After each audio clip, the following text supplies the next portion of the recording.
Trapped by the belief that I'm not good enough, bound by the limitations and the lies that consumed my world, this was me. It wasn't until I took the biggest leap in my life to know and trust the power within. And it was at that moment I made a choice. My past will not define me anymore. Hello, I am Teri and I know I am not alone in this. Over the years, I have found that the number one mistake that we make is that we get in the way of our own success story. Yes, I said it. On this show, together we'll tackle limiting beliefs, self sabotage, getting stuck, fear, doubt, overwhelm, and the imposter syndrome. Join us on this journey designed to transport you beyond your limitations to a world where anything is possible. This is Talking with Teri. Hi, and welcome back to Talking with Teri, where we have powerful conversations to transform your life and your business. And our guest today is a spirited being, and I can't wait for you to experience her brilliance. I'm speaking of none other than the Sheri Fink. So let me give you a quick bio on her real quick. She is an inspirational speaker, a #1 best-selling author, the president of Whimsical World, which I just love that, which is an innovative brand with a mission to inspire, delight, and educate children of all ages while planting seeds of self-esteem and high achievement. Thank you for your work. I'm telling you, okay? She's best known for the beloved Little series books, including Little Rose, The Little Unicorn, and The Little Dragon. She is an author of 12 best-selling books in multiple genres. She travels the world inspiring audiences of all ages to believe in themselves, dream bigger dreams, and take action to live their best lives. I am so excited. Welcome, Sheri, to the show. Thank you. I'm super excited to be here today. So you are just all over the place. I mean, you have just done, I would say, you've done some extraordinary things in your life. And I'm excited and delighted to have you here today to share that journey with other people. So tell me, how you got to where you are today. Okay. Well, when I was a little girl, I wanted to be a writer, a teacher, a mother, a princess, and a mermaid. And I think I have the perfect career where I can be all of those things at one time. But it wasn't always smooth sailing. I had these big dreams, but I grew up in a really small town in rural Virginia, and I had to do well in school so I could get a scholarship and have part of my college covered and to do all the things that you're supposed to do. And at the time when I was in undergrad and then went to grad school, I thought, well, success is having a corporate job, a really great title and travel and people who respect and admire you and, a good salary and security. And so I climbed the corporate ladder, and I did that for over 12 years. And when I got up to the top of the ladder, which was really great for my age, I realized that my ladder was up against the wrong wall. And I kept thinking, well, I thought it was going to be different and better than this. And, it felt really empty to me. And so I was doing all this soul searching because who was I if I wasn't this person who had climbed this ladder, right? Right. And during that time, I had a gift of adversity where a woman in my office was bullying me. And I just had such a hard time with that. Like I couldn't figure out what to do. I couldn't figure out how to make it better. And I tried everything and nothing worked. And my mom was a single mom who raised me to be strong and to stand in your power. And so I knew I couldn't run away, but I didn't know what to do. So one day I was driving to work and I was super stressed out and I was crying. And I just thought, help me. I will do anything to change the situation. And I just had this complete surrender. And in that moment, this idea came to me about a rose that grows up in a weed bed, and because she's different, thinks that she's a weed. And then that story wrote through me in the car on the way to work at stoplights. I wrote it on the back of an envelope with a mini golf pencil because that's what was in the car. I just got chills as you said that. I just got chills. I mean, yeah, and that's not easy to surrender, fully surrender yourself. It was a really difficult time for me. And I don't think I would have I don't think I would have been open to the inspiration if I hadn't just been so beaten down by the weight of it. And Yeah. when I had the idea, I didn't know it was a children's book. I didn't know that for over a year later. But I made an important decision that day. And I said, 1 year from today, I'll either be working for someone else, doing something else, or working for myself. And of course, I was really timid about sharing that dream with people because I didn't know if I could be successful at it. And I didn't want to fail, especially publicly. So I kind of kept my dream, well, nurtured my little seed. Yeah. But then a year later, I found myself saying like, well, I keep my word to everyone else. Am I going to keep it to myself? And so I did. I resigned and I gave my 2 weeks notice, and people thought I was crazy. And I wasn't too sure I wasn't, because my goodness, who does that, right? Like walks away from a great job you worked so hard for. And then I ended up meeting someone at a conference who was talking to me about writing. She kept asking me all these questions. And I thought, I'm not a writer. I've only written business and marketing stuff for the company. And she's like, no, you've got more. And I was like, I do have a little story in a drawer. And she said, tell me. So I told her the story from what I could remember of the little rose from over a year earlier. Yeah. And she said, I just got goosebumps. You have to do something with that because my grandchildren need that message. And that's when I thought, maybe it's a children's book. And I remembered that when I was a kid, the way that I would deal with all the big emotions was I would write. And I thought, what if I could help kids feel so secure within themselves that when something like that happened to them as an adult, it wouldn't break them down the way it did me. Yeah. And so I was terrified, but the idea, it was tantalizing. Like, it's like my brain was constantly playing with it and trying to think, well, how could I do that? Because I didn't know anything about writing a book, publishing a book, marketing a book, had no clue. Yet 6 months later, I had my first book out, The Little Rose. 2 weeks after it debuted, it became a #1 bestseller on Amazon. And then it stayed at #1 for over 60 weeks. And it changed everything in my life. And I'll tell you that everything good in my life today came from me having the courage to pull that little story out of a drawer and share it with the world. Yeah. And I think there's something to be said about that. First of all, that you allowed yourself to quiet your mind for a moment, right? But second of all is allowing yourself to not know the next step and do it scared, right? Because I think so many times people, and especially that entrepreneurial bug, right? That entrepreneurial bug is like, it's calling to you, but it's something completely opposite, especially for your experience being in corporate world. It is something completely foreign to this, notion of, creating something from nothing, right? And so it's very powerful. And so that, you were listening to yourself, you took the next best step, and look at that. It became, this incredible gift really to not only to, the awards that you've won and things like that, but really, I mean, at the end of the day, I mean, your message is here to impact millions of people, right? And I think you're right as far as like children. In my past background, I was a therapist. And so I understand the importance of really, planting those seeds early on. Yes. And so what a profound gift that you've given children and adults too. The adults that are reading these books are impacted. I know that I was impacted when I'm reading these books, and I'm like, yay, finally. What's next for you? Well, I'm always excited to expand the message of self-love and going for it in life and having authenticity in alignment with your values and your vision for your life. And one of the ways that I do that is through speaking.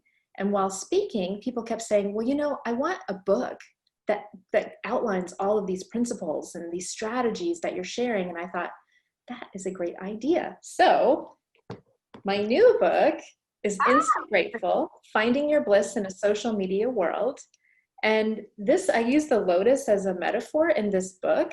I liken it to the petals of a lotus. So a lotus grows through the mud. It has to have the mud, otherwise it will not grow and bloom.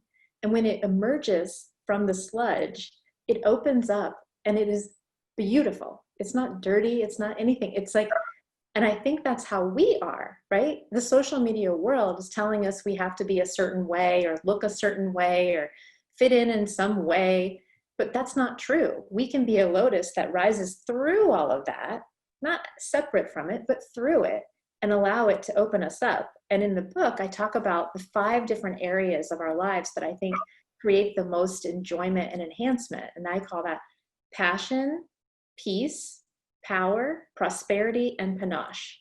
And I find in my own life, when I elevate each of those elements, my life just feels so juicy and rich and fulfilling. And I want everyone to feel that way every day. I love it. And here's the thing, as entrepreneurs, because the audience that we're speaking to are, high achieving entrepreneurs that have a message. They have this desire to have an impact on the world. So when you're taking people, in your new book, taking them through that process, what does that look like? What are some of the nuggets, if you can, share with us for some listeners to take away with today? Well, I would say one of the first things that you could do to really get on path is to figure out what are your top values. Like for me, I already know what they are because I've gone through an assessment of them, and I'll walk you through that process. But mine are, just to give you a flavor, love and connection, fitness and well-being, lifestyle freedom and business success, fun, travel and adventure, and contribution and legacy. And the way that is so helpful to me is that when I get an opportunity, and when you start publishing books and you start having some success and getting to speak to a lot of people, you get a lot of opportunities. But sometimes they sound like they could be good, but you don't really know, should I do this over that? Because, saying yes to one thing, there's an opportunity cost that you lose the opportunity to say yes to something else. Agreed, yes. Yeah. So when you know what your top values are, you can say, oh, well, does this opportunity match any of these 5 things? Because if it matches all of them, 100% I'm going to do it. If it only matches 1 and I have something that matches 3, then I'm going to go with the one that matches more of them. And if it doesn't touch any of them, then it's a no thank you. And it just makes my life so much easier. And it's like, it almost makes your decision making more of a science than an art. And so you keep yourself free, the time and space and energy free to allow more creativity and innovation in your life. And the way that you can walk through that process is something called the passion test. And it was created by Janet Atwood and Chris Atwood. And you can use it for many different things. And I suggest you look it up online at passiontest.com for the details. But basically what you're doing is, for any given category in your life, like if you could say your priorities, like what projects you should work on, what social events you should participate in, any of those things, you list them all out on a sheet of paper. Then you go through and you systematically, following their directions, compare one to the other. If I could do this but never do that, which would I choose? And you just go through, and within, like, I'd say 10 to 15 minutes, you have a clear delineation of what your top things are in that category at this moment. Now, they might change over time. So it's worth assessing again, like, later down the road, if you have other projects that pop up and you want to see what your priority is in that moment. But yeah, it has served me so well. And it's one of the things I talk about in the passion section of the book. I love it. Well, and here's the thing, like you're absolutely right. That there's a cost to, if I say yes, yes, yes, I literally was on my Facebook Live on Tuesday night talking about being able to say no and what does that look like. And because I think so often especially when you start to experience, the joy in life, and there's so many opportunities and so many possibilities. And I don't know about you, but it's like a kid in a candy store. I'm like, oh, this is so exciting and fun. And like, oh, I'd like to have some of that and some of that and 2 bites of that and one of those and a side of yumminess, right? To join into the celebration as well. But we have to, as entrepreneurs, say yes for what means yes now, and that also means saying no. What means no now. I have like 62 projects on my creating projects, of inspirational messages, and I literally I created 4 of them in the last 2 years, and then I have another. But I had to do the same thing that you were talking about, is like process of elimination. What's important now? What's giving me joy now, to be able to create and move past those. So that's a great strategy. So head over to that website and take a look at that as well. So yeah, so tell us some more. This is such great information for our entrepreneurs who are listening, and really taking a look at growing their businesses and expanding in a way in which they can have a bigger impact. So what else would you share with our audience? Well, I think one of the things that happens sometimes is that we'll be taking steps and making progress, and then we'll feel stuck. And we allow that to kind of make us question ourselves and get a little bit derailed, or at least just procrastinate. So I have a few strategies that I use when I feel like my energy is stuck or I can't get past something for some reason. So we could try these things.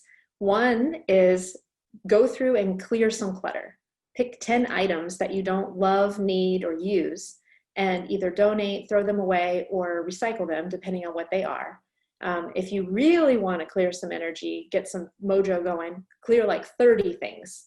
And they don't have to be big. They can be small things, but there's something about consciously choosing to remove things from your space that does something to my brain that enables me to have more openness. Another thing that you can do is donate. It can be money, time, whatever. Doing something good for someone else shifts the energy. I think it almost like takes it from a place of scarcity where like, oh, I don't have enough time, I don't have enough ideas, I don't have enough energy, whatever. And instead it shifts you into a place of abundance because you become generous. So you say, Yeah. oh, I do have enough money that I can give something, even if it's just $1, it shifts you into that good place. So, and then the other thing that I do is I dedicate that dream. So if I'm working on a project, like when you're working on a book, it can take a long time. That Insta-Grateful book that I have now took over 2 years from the beginning of writing it to actually hold it in my hands. And that's fast compared to some books. Yeah. So over a 2-year period, it can be quite a slog, because for a long time, people don't even know you're doing it. You're just doing all this work behind the scenes every single day. So one of the things I do is I dedicate that dream. So each of my books is dedicated to someone or a group of people who mean a lot to me. And when I get slowed down, I think, oh, you know what? I'm doing this for them. They meant a lot in my life, and I'm going to dedicate this dream. And that gives me an oomph to keep going and keep up that momentum. Yeah, I love it. My first book was, it took me 8 years. But here's the thing, I didn't want to write a book. And so I was digging my heels hard in, and like, I had a girlfriend who just kept bugging me. And I'm like, after a while, I'm like, if I just hit submit, will you stop bugging me? And she's like, yeah. I'm like, okay, thank you. I will hit submit. But I never saw myself writing a book, but it was such a game changer. And like you said, it's like birthing an idea out onto paper. And there's a level of vulnerability that comes with that. So I am certain with all of the books that you've written over the years, there's a level of vulnerability that's putting yourself out there for the world to see, right? Yes. And artists, what I found is that more of us are artists than we think. And just because you don't think you're creative doesn't mean you don't need to create. So even if that's just journaling or painting or cooking or baking or something that like engages your brain and your excitement in a different way, I feel blocked if I'm not making something. So, and you're right. Like I just had a conversation the other day with someone who was talking about creativity, and you're right. When we tap into that, it starts to, I believe, when we look at the energetic, part of this, it allows us to be more innovative and, looking at solutions and looking at ideas, and it just puts us in a more playful space. right? That we Yeah. can access more files and more ideas, and it becomes really juicy to live in that place and space. And so whatever it is for you that, it allows you to tap into that curiosity, into that playfulness, and do that and do more of that, schedule it into your calendar if you must. Yeah. So, this has been delightful. I love, hearing about your adventures, and just hearing about, some of the tools and strategies that you have done to, continue to grow and expand your business. How do people connect with you? How do they find you? Oh, well, you can find me on my website at sherifink.com, SHERIFINK.com. You can find me on Facebook at Sheri Fink Fan, and on Twitter and Instagram, I'm at Sheri_Fink. And of course, my books are available on Amazon and in boutiques throughout North America, and audiobooks on Audible and all the places. I love it. So definitely check out her information, and yeah, let's stay in touch. And thank you so much for being part of our show. And I look forward to staying in touch. Thank you. This was so fun. Thanks for all you do. I am so grateful that you joined me for this episode. If you've enjoyed this, then there's just one thing that I would like you to do. Click to subscribe and leave me a rating and review. As my way to thank you, let's connect for a free consultation. Just reach out to me at talkingwithteri, that's TERI.com, to book your time.